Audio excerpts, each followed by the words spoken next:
Hi guys, good morning. Nandito na naman po tayo. Meron pong binili yung aming chef ng mais ngayon. Ay ako po'y maglalaga ng mais. Tara guys, tingnan niyo.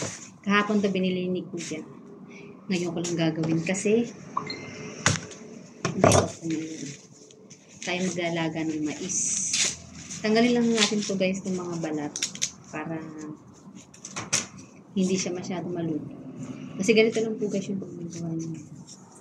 Ayan, ganyan.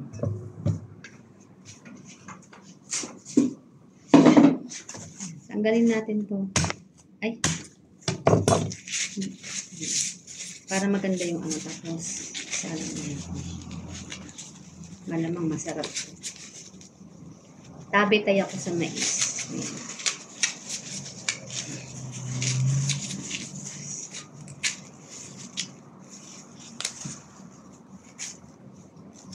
Sabi nila, ang buhok daw ng mais ay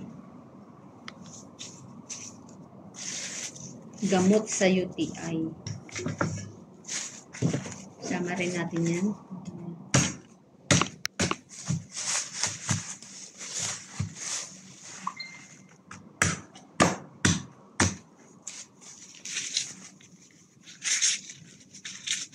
Lasagyan natin ng konting tubig. Siyempre.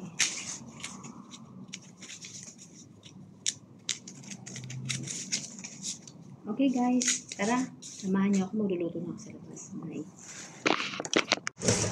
Hi guys, ayan po. Hinugasan na natin ang ating mahiwagang mais. Ayan. Lagyan natin siya ng konting tubig. Diba? Guys, tingnan na natin ang mais. Wow! Ayan na po. Ayan ang mais. Konting luto na lang siya. Konting luto. Masarap ng pang merienda. Ito na po ang ating mais. Naluto na yung ating mais. 4 na mais. Ayan. Siyempre, nagluto na rin ako ng tanghalian ko hanggang mamayang gabi. Ayan.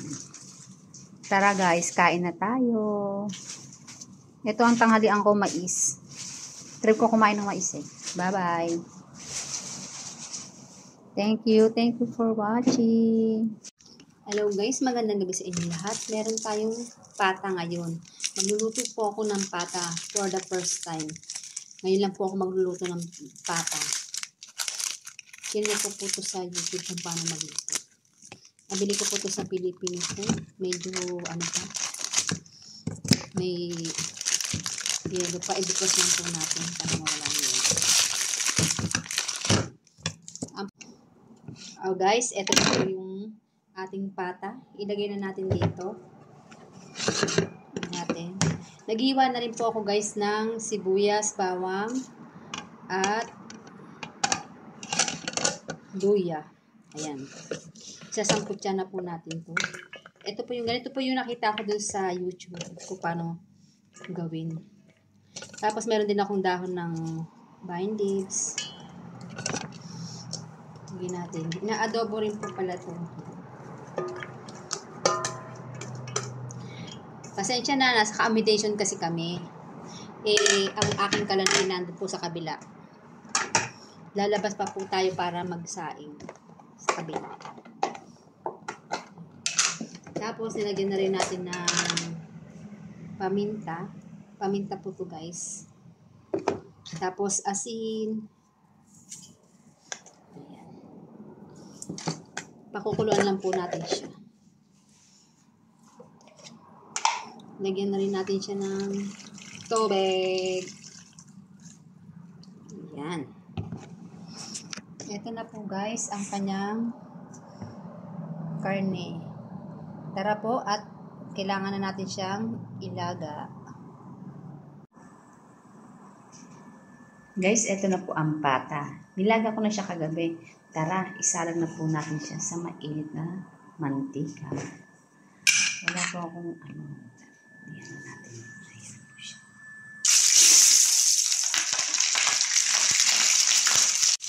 Ito na po guys. Maluluto na yung ating pata.